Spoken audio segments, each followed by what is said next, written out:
우리의 인생에서 일어나는 고통은 하나님의 확성기라고 하는 말을 C.S. 루이스라고 하는 사람이 했습니다. 아무리 하나님께서 우리에게 말씀을 하셔도 못 알아듣는 거예요. 그래서 순종이 없고 변화가 없는 거예요. 하나님이 결국에 들어쓰시는 것은 고난입니다. 그래서 우리의 인생 속에서 고난이 왔을 때 하나님은 확성기에다 대고 나를 향한 당신의 계획과 당신의 축복들을 말씀하고 있는 겁니다. 그러므로 고난이 우리의 인생 속에서 해악이 아니라 그 고난을 통해서 우리는 하나님을 더 바르게, 더 진실하게 알아갈 수 있어야 합니다. 자식이 부모들을 잘 모릅니다. 부모가 아무리 좋은 말들을 해줘도 자식들이 알아듣지 못합니다. 그래서 우리 부모들이 얼마나 답답합니까? 특별히 영적인 지식, 하나님을 섬기는 자세, 이 세상을 행복하게 살게 하기 위해서 부모들이 신앙을 물려주려고 해도 자식들이 안 들어먹습니다. 답답하시지 않습니까? 하나님 역시도 우리를 향하여 이사야서에서 한탄하실 때 너희가 들어도 알지 못한다. 보아도 깨닫지를 못한다. 모르는 거예요. 예수님께서도 한탄을 하세요. 예수님의 말씀을 들으면서도 그들은 귀를 막아버립니다. 그리고 그들의 손에는 돌멩이를 집어듭니다. 이러한 인간의 무지와 그 미련함의 그 소태가 단순히 성경 속에만 있는 것이 아니라 오늘 우리 시대에 이 시대를 살아가고 있는 우리에게도 마찬가지라는 사실입니다. 하나님이 그렇게 답답해 하시며 고난을 확성기로 동원해서 깨닫게 하시기를 원하는 사람들은 하나님을 모르는 아랍 사람들이나 페르시아인들이 아니라 당신이 말씀을 주고 1000년 이상 가르치고 그들을 만나를 먹이시고 수없이 많은 기적과 그리고 거듭되는 제사와 예배의 삶 속에서 하나님을 특별히 계시해 준 사람들을 향해서 하고 있다는 겁니다. 오늘 우리는 구약 성경을 보고 신약 성경 속에 있는 무지하고 미련한 사람들을 보면 당연히 그럴만하지 이렇게 넘어갑니다. 그러나 문제는 이들이 우리들보다 하나님과 더 가까이 있었고 하나님은 실제적으로 보여지는 많은 것들로 하나님이 그들의 신랑이고 그들의 보호자요 목자라는 사실을 날마다 보여주고 있었다는 거예요. 그럼에도 불구하고 그들은 하나님을 떠났고 하나님을 아는 지식에서 멀어져 갔고 결국 하나님은 그들을 다시 꿰맬 만큼 찢어버리시고 하나님이 고치지 않으면 도저히 가능성이 없을 만큼 하나님이 그들을 망가뜨려 놓으셨다는 사실이에요. 이 부분을 우리가 들여다볼 때 우리의 신앙에 대한 경각심과 그러면 바른 신앙이라고 하는 것은 무엇일까를 생각할 수 있게 된다고 하는 겁니다. 읽은 본문에서 몇 가지만 확인을 하도록 하겠습니다. 6장 1절을 통해서 잠시 확인합니다. 오라 우리가 여호와께로 돌아가자 말씀합니다. 3절을 보면 돌아가는데 그 이유를 설명합니다. 그러므로 우리가 여호와를 알자, 힘써 여호와를 알자. 여러분, 이들은 돌아갈 데가 없어요. 왜냐하면 6절을 보면 나는 인애를 원하고 제사를 원치 아니하며 번제보다 하나님을 아는 것을 원하노라. 그들은 제사를 떠난 적이 없어요. 그런데 돌아가자 그래요. 여러분이 새벽 기도까지 나오면서 모든 예배를 드리고 있는데 제가 여러분에게 우리 하나님께로 돌아가야 합니다. 그러면 여러분은 무슨 생각을 하실 겁니까? 우리 하나님께 돌아가야 합니다. 하나님은 지금 내 삶의 고난의 확성기로 하나님께로 돌아와야 된다고 소리 지르고 있습니다. 자, 우리 아들, 딸, 녀석들이 학교도 잘 다니고 학교 끝나면 학원도 잘 가고 또 도서관도 잘 갑니다. 공부를 하고 있는 거예요? 안 하고 있는 거예요? 하고 있는 거잖아요. 그런데 그런 자식들을 향하여서 야 임마 공부 좀 해라. 그러면 자식들이 알아들어요? 반발해요? 여러분은 그렇게 말해요? 안 해요? 절대 말 안 하죠. 그런 것처럼 지금 이스라엘 백성들은 하나님을 떠나본 적이 없어요. 예배를 떠나본 적이 없고 번제를 취소해 본 적이 없어요. 그런데 하나님께로 돌아와야 된다. 하나님이 우리를 찢어버리실 것이다. 우리를 치실 것이다. 그러니 하나님께로 돌아가자. 그리고 하나님 안에서 하나님을 힘써 알도록 하자. 이런 말을 하고 있는 호세아 선지자, 이사야, 그 외에도 소선지자들, 그들을 이스라엘 백성들이 어떻게 대합니까? 죽여버려요. 미쳤다고. 그러니까 선지자들도 정말 너무 힘들었을 거예요. 자, 6절 끝쪽을 볼까요? 번제보다 하나님을 아는 것을 원하노라. 자, 새벽 예배보다 더 중요한 건 하나님을 아는 지식. 이 백성이 지식이 없어 망한다. 우리 4장에서 확인했잖아요. 나오는데 하나님을 아는 지식이 없어요. 부모와 함께 사는데 부모를 아는 지식이 없어요. 부모가 자식을 키우는데 자식을 아는 지식이 없어요. 그래서 망한다라고 하는 거예요. 이 문제를 참 우리가 깊이 있게 또 아주 심각하게 생각하고 살펴볼 수 있어야 합니다. 저는 어제 아침에 여러분에게 말씀드렸지만 나는 내 아내를 사랑합니다. 그런데 내 아내를 사랑하는 것이 아니라 내 아내를 인식하고 있는 그 아내를 사랑하는 것이 실제 그 사람을 사랑하는 게 아니라고 말씀을 드렸어요. 목사를 사랑합니다. 존경합니다. 내가 만들어낸 인식, 우리 목사님은 이런 분이야, 이런 분이야, 이렇게 훌륭하신 분이야 라고 하는 인식, 그걸 사랑하는 거지 저를 있는 그대로 사랑하는 게 아니라는 거죠. 내가 자식을 사랑합니다. 사랑하는데 노이솔처럼 태어난 지 이제 신생아의 그러한 모습, 웃으면 좋아 죽고 울으면 귀여워 죽고 어쨌든 간 그냥 있는 그대로 그 아이를 위해서 편들어주고 그 아이를 격려해주고 그냥 있는 그대로 사랑합니다. 하지만 조금 크면 부모가 갖고 있는 세계, 공부도 해야 되고 똑똑해야 되고 좋은 대학도 들어가야 되고 그래야만 성공할 수 있고 그래야만 우리 애가 행복할 수 있다라고 하는 것, 그게 보편적인 생각이거든요. 맞잖아요. 그렇게 해야 되잖아요. 그죠? 그런데 이 보편적인 생각을 준비가 되지 않은 자식에게 억압하고 관리하고 주입하기 시작하면 그때부터는 그것이 폭력이 됩니다. 부모님은 사랑이라는 명목으로 가장 무서운 폭력을 씁니다. 그리고 자식들은 그 안에서 고통을 합니다. 우리가 자녀들에게 이런 말을 합니다. 너 그렇게 공부 안 하면 이 다음에 공장밖에 못 간다. 우리 딸들에게 그럽니다. 너 그렇게 공부 안 하고 뺀질거리지 이 다음에 너 식당에서 뭐해? 설거지 해야 된다. 내 친구들 가운데는 공부 안 하고 뺀질거리고 정말 힘들게 살았던 친구들이 있어요. 그런 욕을 엄청나게 많이 먹었던 친구들이 있어요. 그런데 그런 친구들 가운데 지금 내가 받는 살에 비해 10배를 받으면서 사는 애들이 있어요. 공부 정말 열심히 해서 야, 넌 이 다음에 크게 되겠다. 그런데 그냥 면석이나 하고 있고 전혀 아니더라고요.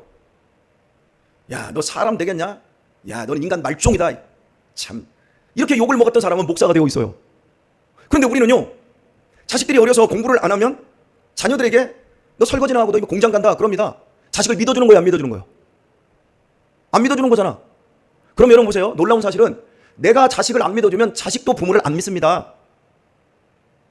믿어주는 척 하는 겁니다. 자식이 공부를 하고 있는 게 아니라 엄마 아빠의 마음에 들게 하기 위해서 공부하는 척 하는 경우가 더 많습니다. 여러분, 공부는 어떻게 해야 공부를 잘하죠? 제가 그래도 공부를 많이 했지 않습니까? 제가 공부할 때 보니까 정말 공부를 열심히 하는데 시험 성적이 안 나오는 애들이 많아요. 공부를 열심히 했는데 중요한 시험에서 결정적으로 한 문제 두 문제 틀렸다고 해서 못 미쳐서 그냥 스킵 패스하는 애들이 너무 많더라고요. 그런데 내 주변에서 얘가 공부를 안 해. 공부를 안 하는데 시험만 보면 다 합격을 해. 아, 이게 왜 그러지?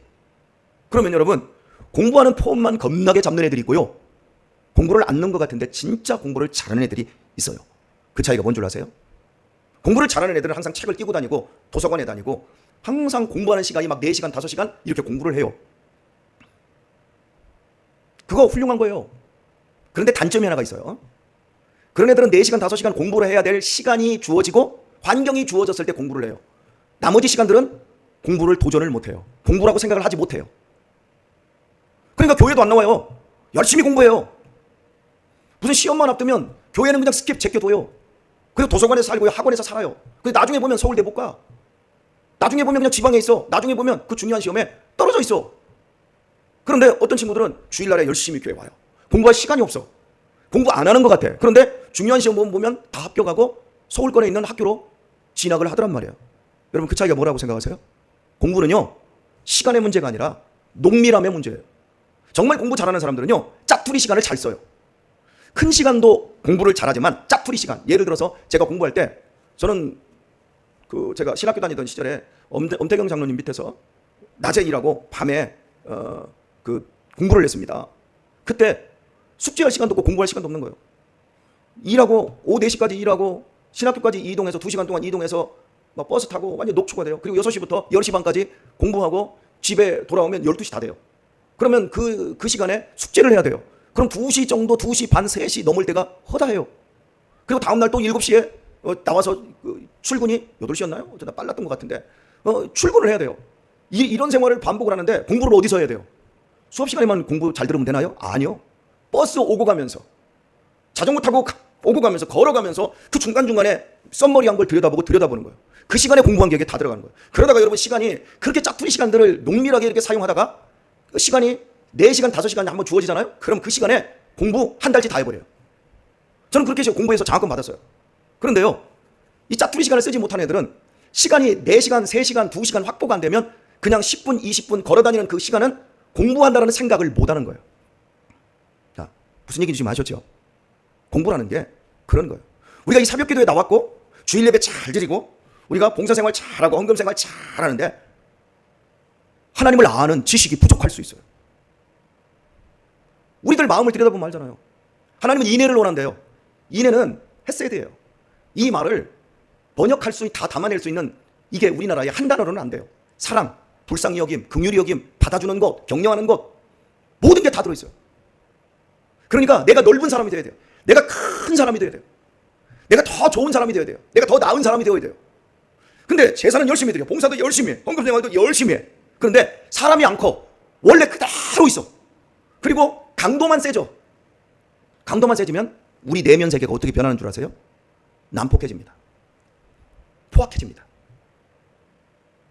우리가 제도라고 하는 안에, 믿음을 제도 안에, 종교 제도 안에 담아둘 수 있어요. 그럼 제도 안에 들어와서 우리가 열심히 그 제도권 안에서 100점을 맞는다? 어떤 사람은 10점밖에 안 된다? 자, 장로님들 가운데 이렇게 표현합시다. 참 장로님으로서 100점짜리다. 얼마나 헌신하고 얼마나 충성하는지 몰라. 근데 장로님 가운데 아무리 봐도 충성도 안 하고 헌신도 안 하고 하는 거 새벽 기도도 안 나오고 헌금 생활도 안 하고 성도들 1년에 가도 밥 한 번 살 줄 모르고 완전히 0점짜리예요. 아니 한 10점짜리라고 해봅시다. 그러면 무슨 문제가 벌어지냐면 100점짜리 장로님은요 마음속에 비열한 마음이 생겨요. 10점짜리를 바라보면서 저 10점짜리 저 따위로 똑같이 장로가 돼가지고 나는 이렇게 열심히 하는데 너는 그것밖에 안 돼?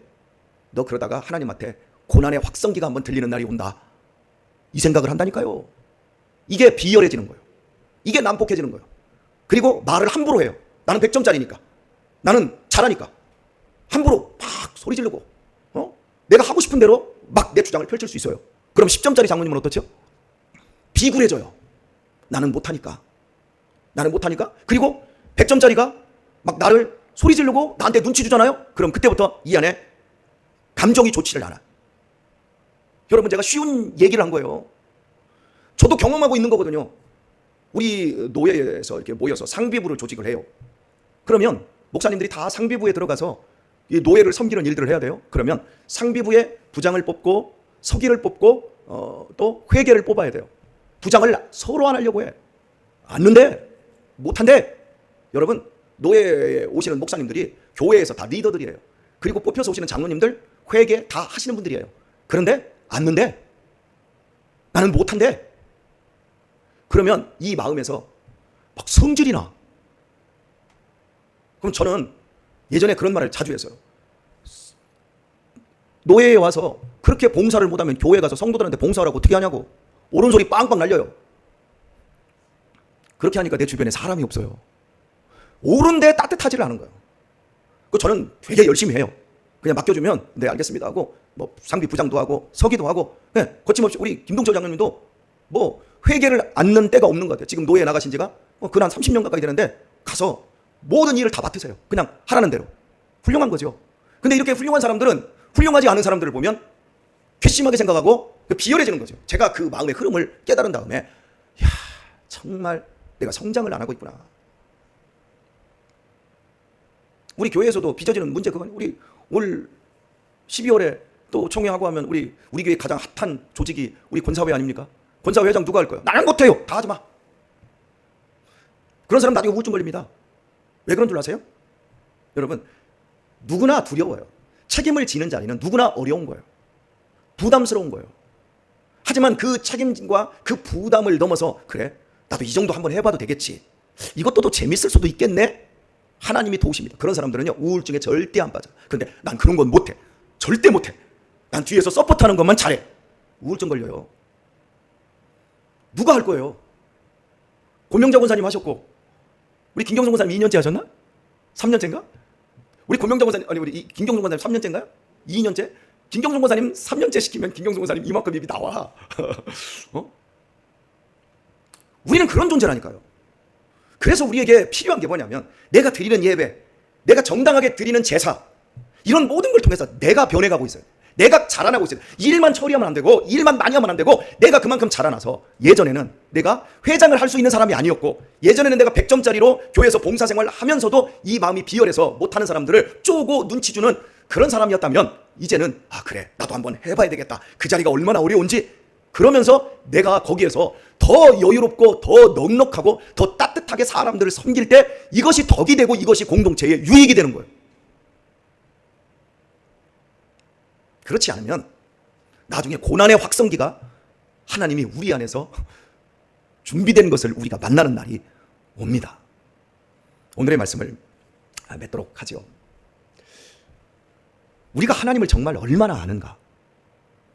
목사가 이 정도로 세월 속에서 하나님을 모른 채 비열해지고 비굴해짐을 계속 거듭거듭하면서 인생을 헤쳐나왔다면 우리 사랑하는 교우님들은 하나님을 얼마나 알을까요?